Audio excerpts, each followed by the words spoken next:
And now we're going to move in the program to our keynote speaker over lunch. And so I'd like to introduce Nuria Haltenwanger, CEO of ACS Infrastructure Canada. ACS Infrastructure Canada is a sponsor of today's keynote speaker. And so Nuria, you get the honor of introducing Salim Ismail.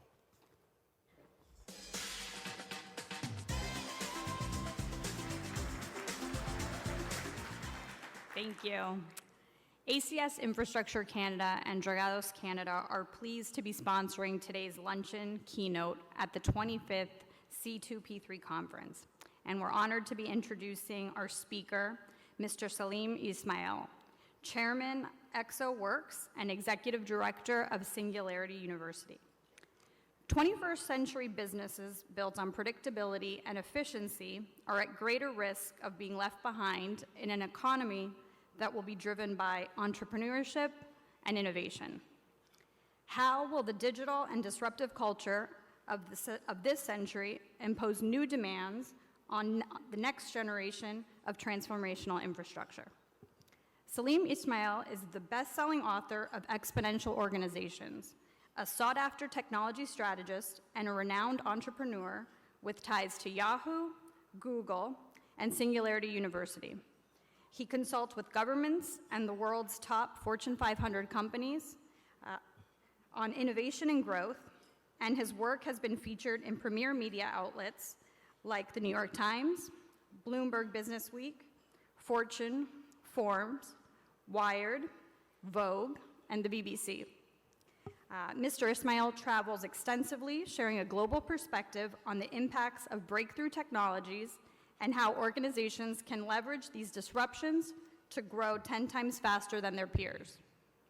Today, he will present you with a provocative view of a future we haven't yet imagined and point to solutions to problems we aren't even aware of yet. Mr. Ismail will be taking questions from the conference app at the end of his remarks. Please join me in welcoming Mr. Salim Ismail.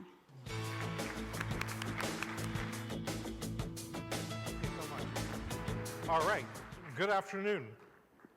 How many of you have heard of Singularity University? Can I just see a quick show of hands? Okay, and any alumni in the room? A couple of you can spot them with the sleepless look they have in their eyes. So I wrote this book 3 years ago focused on how do organizations adapt to this new world. I'll talk a little bit about the couple of organizations I'm involved in. I'm actually originally from India. My father was a civil and mechanical engineer, and he hated noise, dirt, pollution, and corruption, so India is not a great place to be. We moved here. I have a background in civil engineering. I'm a Waterloo graduate. I went to Europe for 10 years, restructuring large European companies after that, mostly French ones, which is why I'm bald, and I think many of you will understand that one. And the last 15, 20 years has been in the US doing entrepreneurship. For 2 years, I was the head of innovation at Yahoo, running their incubator. And I found that if you try disruptive innovation in a large organization, any large organization, the immune system will attack you. Right? Because all of our organizations are built to resist change and withstand risk, and we're finding that's now the high order bit. And how do we deal with that and juxtapose with that is almost all of the work I've been doing over the last few years. Maybe the strangest phone call I've received is from the Vatican. The Pope has the oldest immune system in the world, right? As he tries to update that organization, he's had some interesting challenges. And so that's a little bit about my background. My world today is I run a company called ExoWorks where we run a 10-week process inside large organizations to solve their immune system problem. We piloted it with Procter & Gamble a few years ago, and we've done it a number of times now. We're actually publishing a book on how to do this because every one of the Global 5,000 has to go through this process with or without us. We also have created a nonprofit in Miami which actually looks to do this inside cities and for infrastructure projects. And we found that we can, by looking at new technologies aggressively, while at the same time looking at the regulatory challenges, we found we can move the process forward very, very quickly. We're currently doing a project right now with the mayor of Miami on how do you solve the transportation challenges of Miami. And it's literally a 16-week project from beginning to end. And so we found a way of short-circuiting almost by 10x the pace in which we evaluate new ideas coming through. There are a lot of tensions in the world today across all of our organizations and all of our infrastructure. How do you deal with the physical world? We're turning products into services, we're turning brands into experiences. And maybe the biggest question is, how do you organize for this? You know, this world is something we've never seen before. A lot of this thinking has come from this 8 years that I've spent helping build Singularity University, which is mainly founded by Ray Kurzweil, who has been studying accelerating technologies for about 30 years now, and Peter Diamandis, who's best known as the founder of the X Prize, which gives large public prizes wherever there are market failures. That orange graph is the underpinning thinking of our world, which is put together by Ray, and it's essentially a chart of Moore's law. We've been doubling every 18 months the price performance of computation.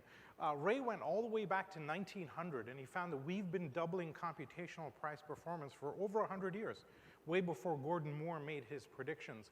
And the question that he asked when he saw that data is, why is that curve so smooth and so predictable?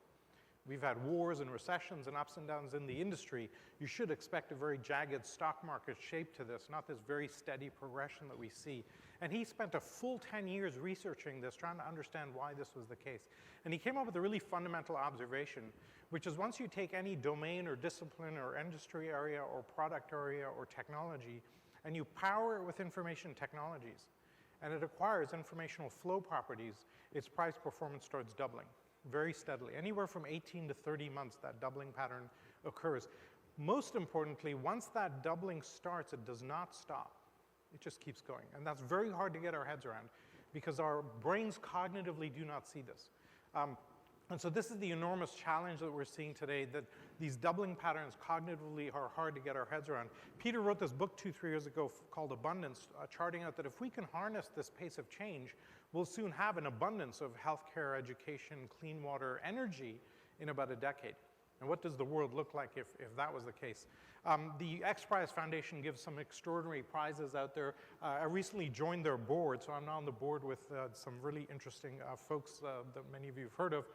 Every board meeting now starts with, what the heck did Elon just announce? And then we move on to the business of the rest of the day. This doubling pattern that we've seen and lived through with all of our devices now for many decades, we're now seeing this in about a dozen technologies. Drones, 3D printing, neuroscience, biotech.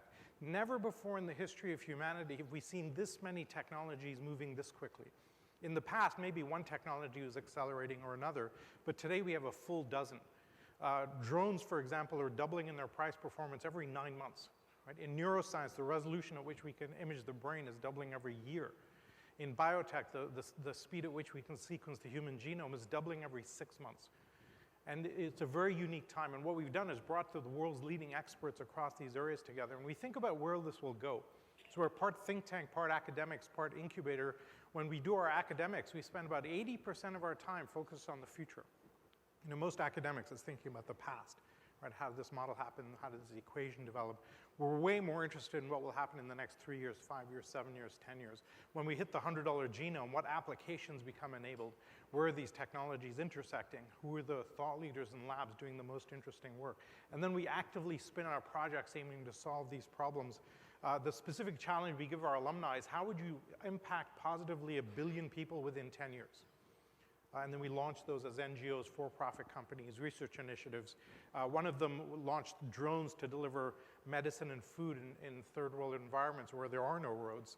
And that actually led to the Amazon announcement where they want to deliver packages using drones, for example, right? And so hugely interesting kind of options there. Really the heart of it is this difficulty we have in distinguishing this. We are very bad cognitively at understanding this exponential curve. All of our training, intuition, education about the world teaches us linear extrapolation. We take our past performance, we see how far will it go.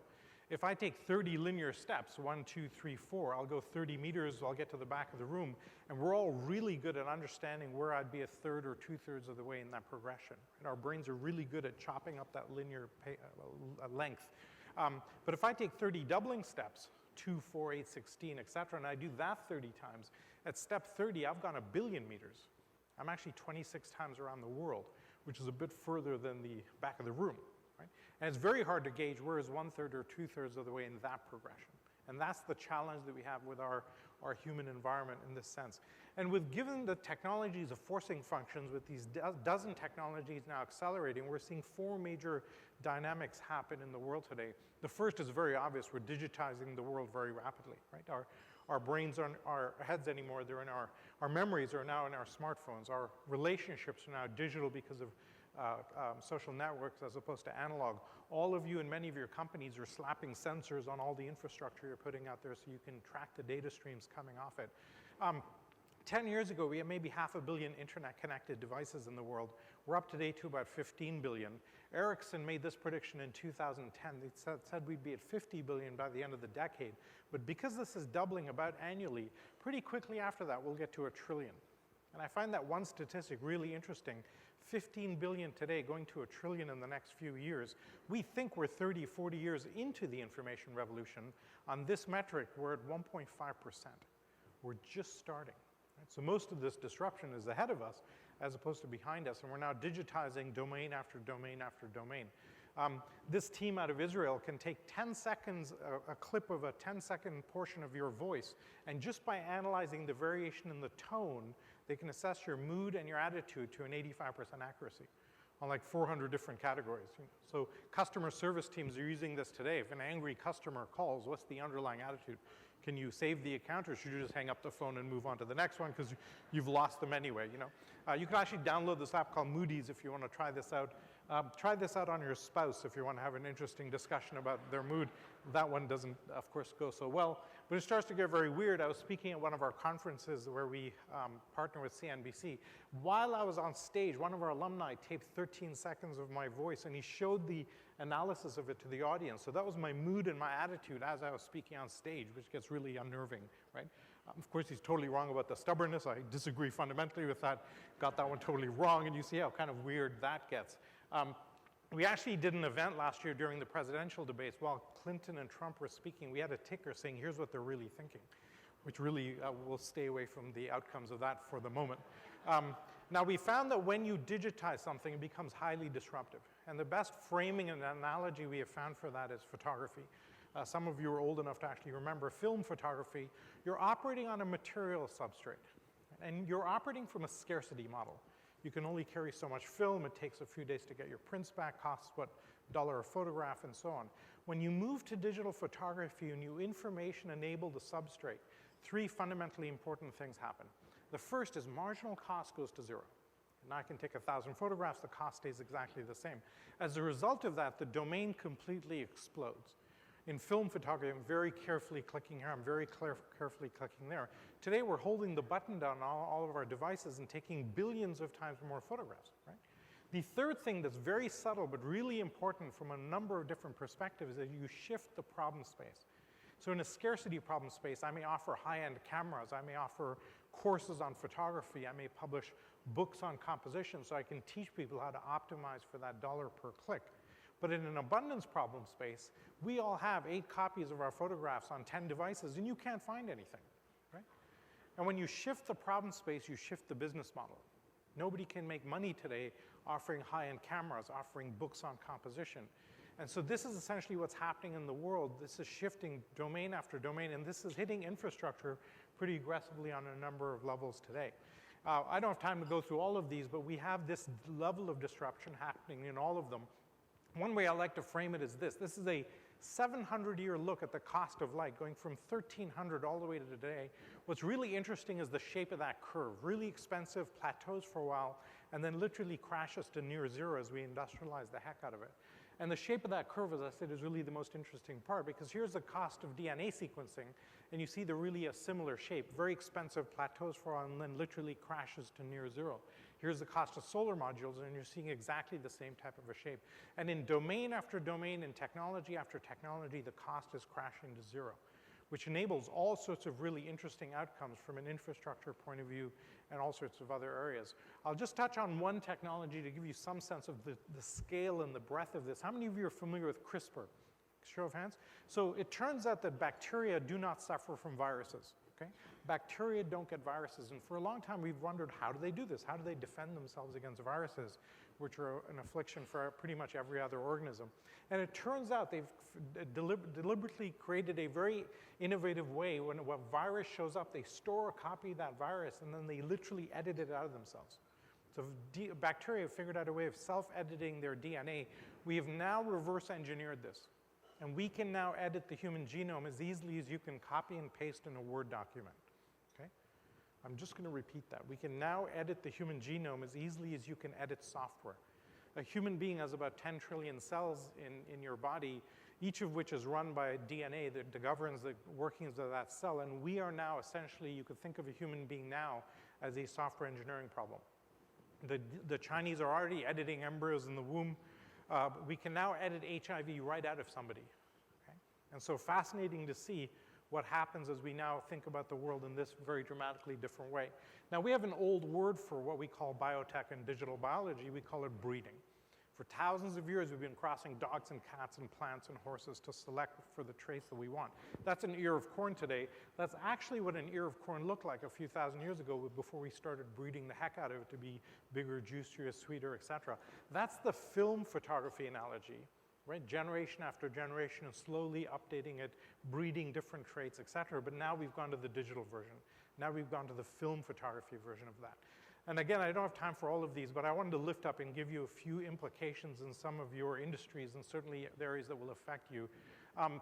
In autonomous cars, obviously, we're not so much interested in the car, which is all very sexy, but really the implication once you have a critical penetration of these.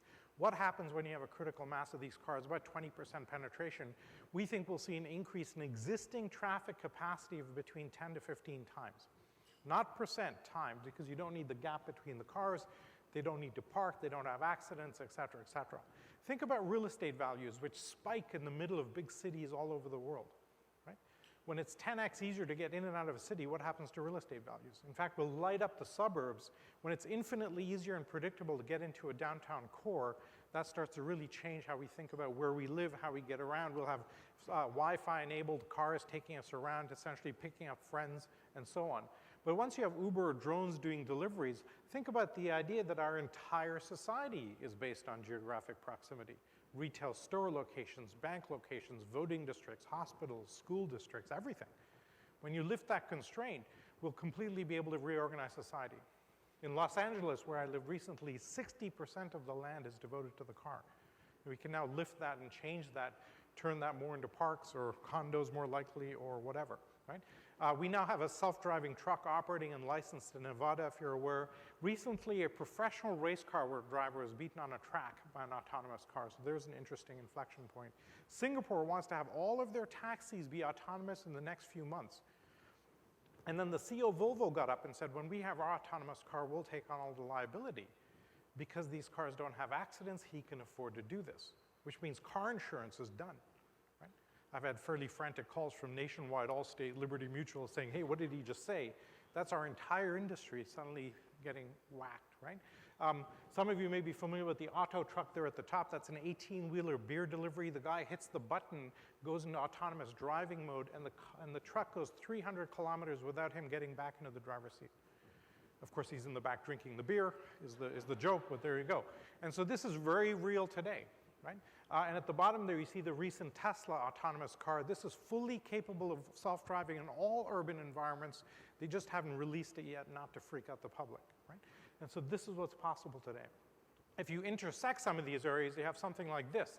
This is a passenger drone. So somebody has a cardiac arrest, a drone shoots across the sky at a couple of hundred kilometers an hour. It's dedicated for the specific emergency at hand. So in this case, it's a heart attack. It's a drone with a defibrillator in it. Somebody goes outside, picks it up. Because they know what's in it, they can kind of go inside. Inside it, there's a camera, of course, there's a drone operator looking from the inside perspective view, and you've delivered emergency care in less than 2 minutes. And think of the change in infrastructure required to do this. Radical change in how we deliver, but huge outcomes on the positive side. The cost of that is almost zero compared to what we do today. So there's some unbelievable possibilities coming with technology. Now, I'll give you some predictions on the timing of autonomous cars, and these are my personal predictions. I predict that within 5 years, it will not make sense to buy a combustion engine car because battery technology is growing exponentially. Within 5 years, think of the infrastructure around that. Within 8 years, we will not be buying cars at all because we're turning transportation from a product into a service. In Silicon Valley already, nobody bothers buying a second car. You use Uber to get around. And within 10 years, we'll have hyperloops and commercial drones for commercial reasons, and we try not to go past 15 years. The cone of uncertainty becomes pretty radical. This means that all of our existing infrastructure makes no sense in 10 to 15 years. They're all optimizing for 50 years ago when the world is moving in a very, very different way, right? Already autonomous cars will be in California next year. And the new Tesla stats show that when the car is in operating mode, in autonomous mode, it's actually much safer than human driving. We are terrible control systems for 2-ton cars moving at high speed, right? In this crowd, you may remember a few years ago, there was a 3-day BlackBerry data outage a few years ago. Nobody could send BlackBerry messages for 3 days. The accident rate in Abu Dhabi during that 3-day period dropped 40%. So it just shows you we just should not be driving, right? And so fascinating to see what will happen to there. Now in healthcare, we're seeing this whole rise of the quantified self. We're tracking more and more data streams coming off our bodies. This may be the most interesting thing happening in healthcare. How many are familiar with the Tricorder X Prize? Anybody here? So this is a $10 million prize, literally for the Star Trek Tricorder. Somebody would win $10 million when your handheld device can beat 10 board-certified doctors in doing a diagnosis. Okay, so that was the prize. The 330 teams competed for this. This was 6 months ago. As of 6 months ago, we have a handheld device that will beat most doctors at doing a diagnosis. Nobody in the healthcare world knows this has happened because disruptive innovation always comes from outside your industry, okay? And the implication on this for rural areas or emergency situations where most of the time you can diagnose at a distance is going to be profound. Or emerging markets where you have a doctor per million citizens, right? Totally transformative. I joke that if you're a hypochondriac, you'll love this device, right? In fact, you'll buy 2 of them because one of them must be wrong. It'll be chaos while we figure that out, okay? But maybe the biggest transformation coming along very quickly is solar energy. Solar cells are doubling every 22 months in their price performance. They've been doing this for 40 years. So for roughly 40 years, we've been doubling every 2 years the price performance of solar. At this pace, we will hit 100% of world energy supply that can be delivered by solar in 14 years. And this will completely change geopolitics. The Middle East will collapse. The US will have to find other reasons to go to war. I can make that joke having lived there for a while, et cetera, right? Here's the relative cost of solar to other fuels, huge implications. I learned from Diane that about 40% of our exports here in Canada are oil, right? So that completely threatens the export industry here. Last year, solar became cheaper than the energy coming off the US grid. And so unsubsidized, by the way. And here's the cost of solar modules that I showed you. 2 really important things about this. One is that doubling pattern does not stop. So if we had 100% that we can deliver in 14 years, it means that in 16 years we have 200%. In 18 years we have 400%. In 20 years we have 800%, and then that just keeps going.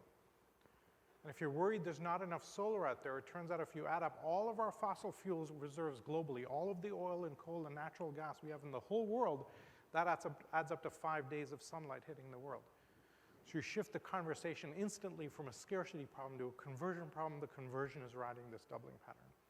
And this will completely change the world. So energy is a $6 trillion industry globally today. We expect that to shrink by about 3x in the next 2 to 3 decades. And so that will radically change the equation.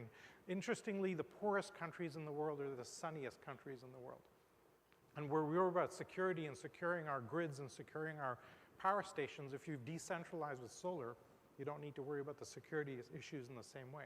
So some fascinating side effects and ripple effects, but many of us are building power plants and kind of trying to deal with this infrastructure around this, right?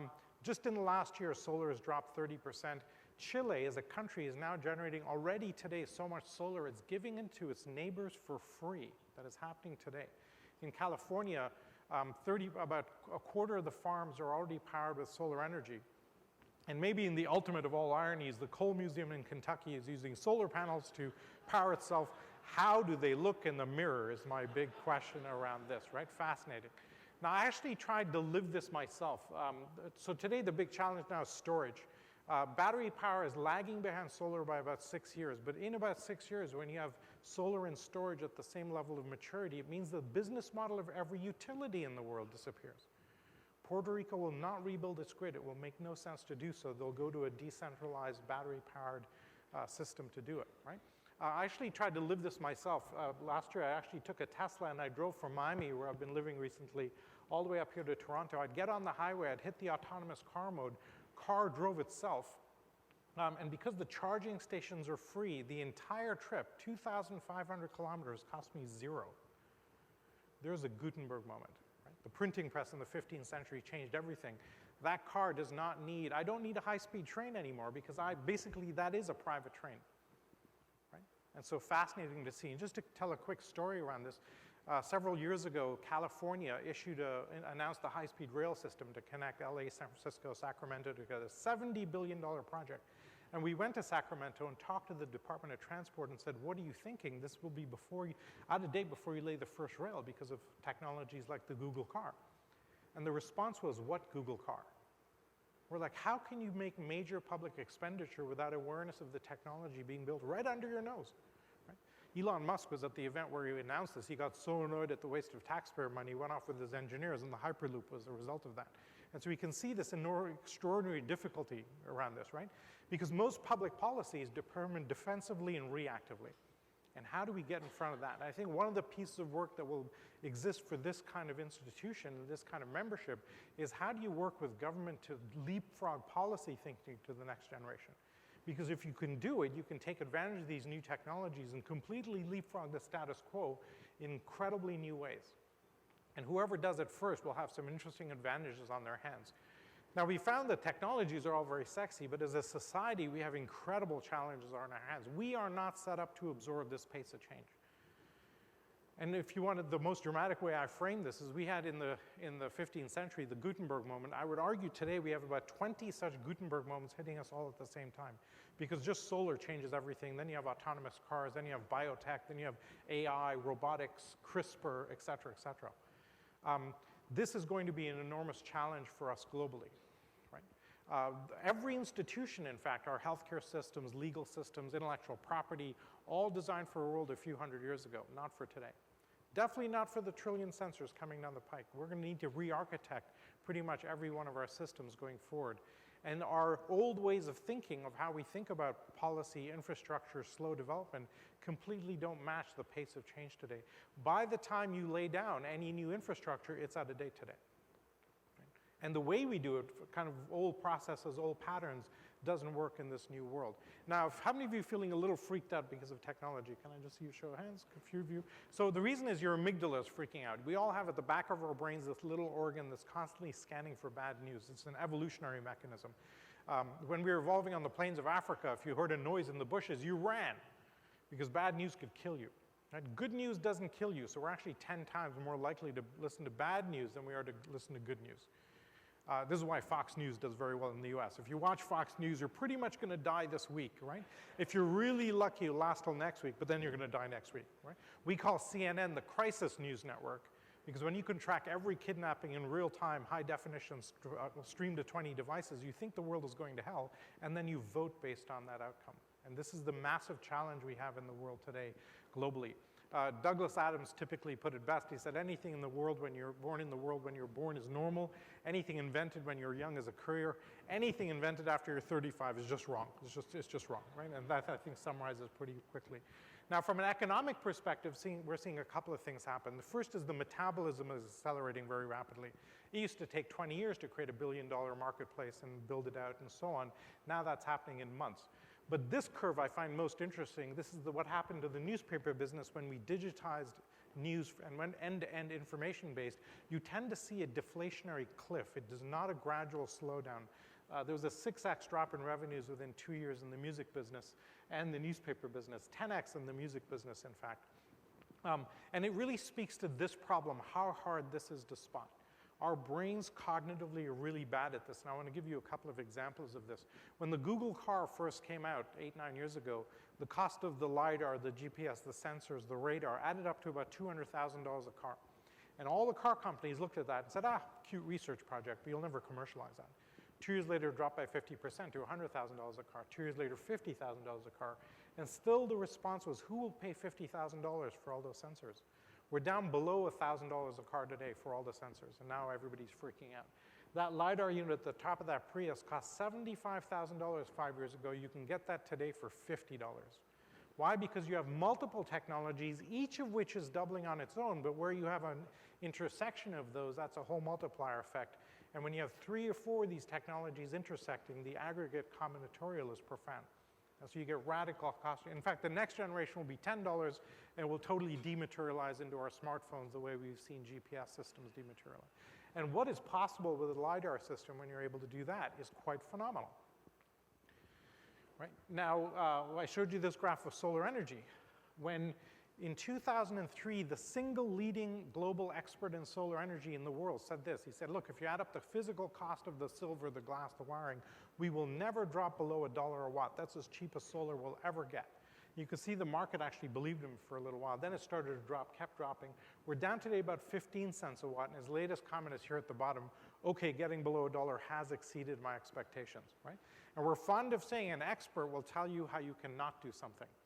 And all of our companies are filled with people with 20, 30 years of expertise in that domain, and the models that they're operating off are desperately out of date. And this is the incredible challenge we have now in all of our organizations. And the underlying kind of inexorability around this is the sheer democratization of the technology drops to zero, anybody has access to them. We're seeing all of these technologies go through this type of a path where a domain goes digital, the cost drop to zero, you get open source communities, and then you get radical disruption of the status quo. And you look at drones or 3D printing or Bitcoin or neuroscience are all going through this pattern. In the past, only a government lab or a big corporate lab could do disruptive innovation at an infrastructure level. Today, anybody can do this, right? Elon, his MO is really simple. He picks a technology that's accelerating. He looks 10 years out, where will it be in 10 years? And he aims a company to build a company to intercept that curve in 10 years. If you're familiar with the Hyperloop, he wants to go from LA to San Francisco in 20 minutes at about 4,000 miles an hour. I was actually chatting with him about this, and I said, Elon, I have a degree in engineering and physics. If you accelerate somebody from 0 to 4,000 miles an hour and then decelerate them, you're probably going to kill them, right? And his answer was, yeah, it's an issue. And there you see the mindset, right? I'm like the expert going, that's an intractable problem. He's like, yeah, we have to overcome that problem. I was half correct, though. You have to slow down a bit. You can't quite go at that speed. But the thinking is now there. And several companies are building this today, as you're pretty aware, because this pace of change is not slowing down. It's actually accelerating. Right? And so that's what the enormous challenge is. Now, we're seeing in all of our industries radical transformation. In every business function, we're seeing radical transformation. This is the quote from David Rose, one of our faculty that's been stuck in my head for several years. He makes the point that all of our organizations and all of our institutions are all geared for the 20th century. We run them with top-down, pyramid-style command and control, all geared towards scarcity. Right? We're operating on a very different heuristic today. The idea behind the book that I wrote is that we're seeing a new breed of organization that's scaling 10 times faster than anything else we've ever seen. We've now identified over 100 companies that are doing minimum 10x better, faster, cheaper, smaller than their competitors in the same space. And they do this by taking 10 characteristics. We analyze them all and say, how are they doing it? We found 10 characteristics. We found if you implement fully 4 out of these 10, you get a 10x performance in your organization. And so there's an interesting challenge there as to which 4 might be interesting for you. We've actually created this 10-week process, as I mentioned, which solves the immune system problem. We found we can move the leadership, culture, and management thinking 3 years ahead in 10 weeks. So the opportunity cost of not doing that is quite profound. And as I said, we're open sourcing this and writing a manual on how to do this. As I said today, we're doing this project with the mayor of Miami on infrastructure. They were about to spend about $6 or $7 billion on light rail systems. And somebody asked the question, nobody uses the light rail systems now. Why would they use it if you quadrupled it?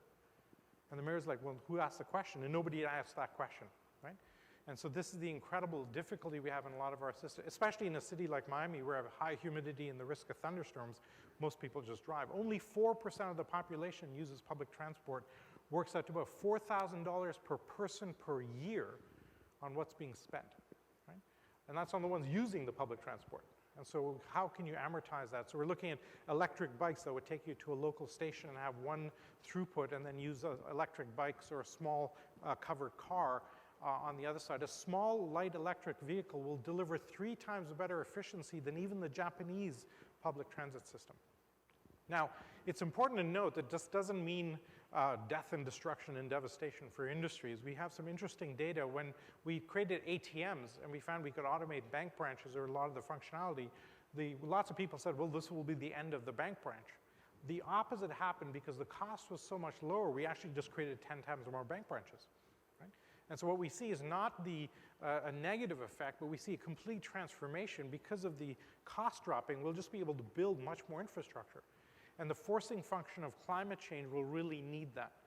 I've been living in Miami deliberately in the last few years because according to our numbers, in about 20 years, Miami's gone. You have to lift the whole place, which Chicago actually did in the 20s, if some of you are aware. And so that's unbelievable rebuilding of infrastructure that will be necessitated by climate change. About 60% of the world's population lives close enough to sea level that it'll be affected in the next 50 to 60 years. So I think you're going to see an infrastructure, an absolute boom as we need to rebuild all of our coastlines and all of our cities globally. So huge implications there.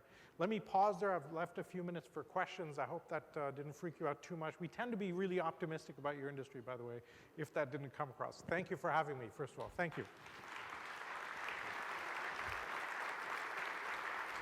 Sure.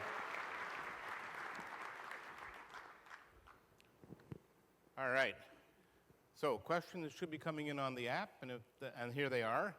So, ready to go? Yes. Do you see developments in AI threatening to careers like a lawyer? Absolutely. Already we don't do discovery with human beings, we do with legal structures. The big challenge is how do you update the law at the same pace? And this is the enormous policy challenge that we'll have. But there's no reason why an AI can't be doing that. In fact, there was a company that actually set up a legal AI, and the legal industry shut it down because that was just too threatening for them. And we see the guild mentality affecting lots of our old industries. For example, in Texas of last year, they banned telemedicine. They banned telemedicine because the doctors' guilds basically said you have to see a doctor to really get a diagnosis. And so, and ironically, some of the best telemedicine companies in the world are in Texas, and they're like, what did you just do to our entire industry? And so this is the incredible perturbation we see in how do we navigate this. Okay, so then with doctors and lawyers gone, who else is going to be left? Engineers. Lots of engineers. Because engineers take multiple disciplines and try and integrate them with mathematical precision, right? And so as we explode the amount of sensors and data coming off, it'll transform the industry, but it'll radically need a new way of looking at it. Okay? Cool. Next question. With never-ending fiscal pressures, do we envision a future where buildings will be a standardized gray cube and the interior will be delivered with virtual reality with only physically providing the environment, you wear virtual reality glasses? You know, when video conferencing first came along, we thought it would be the end of physical conferences like this because if I can attend virtually, why do I need to go? And ironically, we go to more conferences than ever. Because when you can have an abundance of digital environment, the face-to-face becomes actually more valuable and more scarce. And so what we find is the digital environment augments and amplifies the human interface. It doesn't replace it. And in fact, the best way we found is to have meetings physically with our company, and then we do disperse and we interact digitally for most of the time. But periodically, you have to get together face-to-face. So we don't think it totally changes that, but it will necessitate and will enable a total radical change to infrastructure. But we're a ways away yet from having virtual reality, being able to kind of randomly project things onto the walls. The battery technology, the connectivity technology is not there. I'd say a good 10 to 15 years before we're able to do that.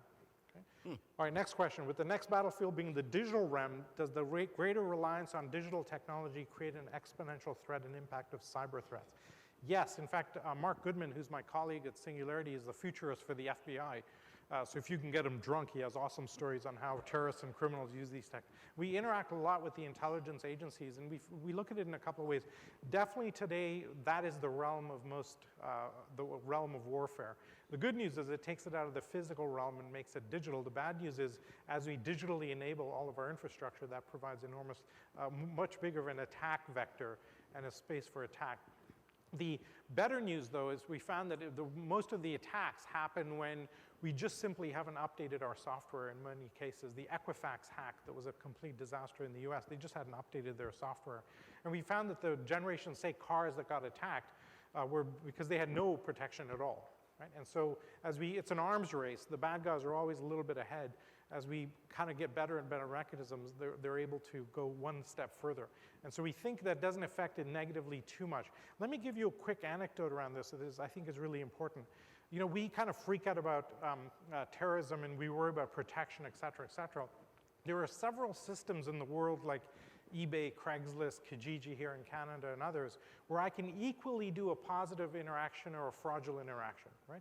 On eBay, I can pretend to sell you a MacBook and not take the money and disappear. I can mask my email address pretty easily. So anthropologists and sociologists have studied these systems and said, okay, in an environment where somebody can equally do good or bad, what's the actual ratio? What's the actual ratio? And it turns out the actual ratio is about 8,000 to 1 across all of these systems. So a human being given the ability to do good or bad with technology will 8,000 times do a positive transaction than a negative. So if you take something like drones, what we should be doing is saying let anybody use them however they want, police the negative use cases. Instead, what we do is ban the whole thing and slowly open the tap, and it takes a long time for society to get the benefits of that technology. Right? And so this is the enormous challenge we have from a policy perspective in how do we overcome that thinking. Okay? Other questions? What's the most significant development in AI? About a year ago, we had an AI that could beat the top Go champions in the world. That was really fascinating because if you play chess, you have about 250 moves per hop. And then you can kind of compute what's the most likely, the probabilistic best move. But when you play Go, it's about 2,000 moves per hop, and you can't compute that. You actually have to use intuitive thinking to decide what the next move should be. So when this happened a year ago, Google's AI beat the top Go champion. We thought, wow, we now have an AI that can approximate human intuition. And we thought that was only the domain of human beings before. Right? And really, in human beings, only women can do intuitive thinking, right? Pretty much the men are useless at it. But about 6 months ago, as of 6 months ago, we now have an AI that can beat the top poker players in the world. And so this is really fascinating because poker is a uniquely human game. I'm bluffing, I'm lying, I'm cheating, I'm pretending. And for an AI to detect that, really fascinating. We do not believe in this story about AIs taking over the world. AIs are a very long way away from that. I think Elon is doing it deliberately. He uses AI for everything. I think he figures if he can convince the rest of the world not to use it, and he's using it for everything, he has a huge advantage. That's what I think is actually happening there. And the really big challenge is we talk about AIs becoming more intelligent than human beings. We don't know what intelligence is. We measure today, there's about a dozen facets of intelligence. We measure today logical thought processing speed and the ability to match concept between frameworks. We don't measure spatial intelligence, emotional intelligence, the Eastern concept of presence or awareness. We don't do any of that. You know, and then we have a definition problem. We don't even know what consciousness or intelligence is, right? A subset of consciousness is self-awareness, and I attribute self-awareness to you because you look self-aware. I think I'm self-aware, but my wife disagrees. And so you've got a huge definition problem on even starting that discussion around how we think about this. So we don't worry about that side of it very much. But it provides for great fodder around this. Should I hit the last one? How do we know that EVs will increase road capacity and not increase congestion instead? How do we know that electric vehicles won't increase sprawl? They will definitely increase sprawl, but I think they'll reduce congestion dramatically because you can fit multiple layers in lanes. That's one. Secondly, when I can time my trips, and I can predictably know, all of you know there's a threshold where you hit congestion and then nothing happens above that. As long as you can stay below that threshold, things become remarkably easy. I think what will happen is a confluence of short business trips or long business trips done with virtual reality, plus a combination of being able to predictably go where I want to get to. If I can get into a Wi-Fi enabled autonomous car and it takes, say, longer to get somewhere, I don't care. I'm totally productive during that time. I can take a longer route, a slower route, and leave the throughput and the highways, congested highways, for the people that have more urgency in getting there. And the combination of all of those factors means I think we will totally eradicate congestion, say within 8 to 10 years, a combination of less traveling, more predictive traveling, plus lighting up the suburbs in different ways. So I think that's a good way of ending it. Okay, I have one last question. Okay, go ahead. So if I were to make a donation on your behalf in honor of your presentation today, which fascinating and frightening organization should that donation be made to? Where would you give the donation today? I would give it to native infrastructure projects here in Canada. All right. That's where I think it's good. Thank you very much. Thank you. You're in, bud. Thank you very much. Great. Oof. What a great answer that was. Woof. At least we're in our comfort zone. All right. Thank you very much, Salim. That was really, really fascinating. And as I say, just a tad scary. As this is the last time we're going to be together in this forum as a full group today, I want to remind you about tonight's first night reception, which I think you know is taking place at Ripley's Aquarium, which is just a short distance from here. And just so you get a bit of a taste of what's in store for you, I'd like you to just watch this video.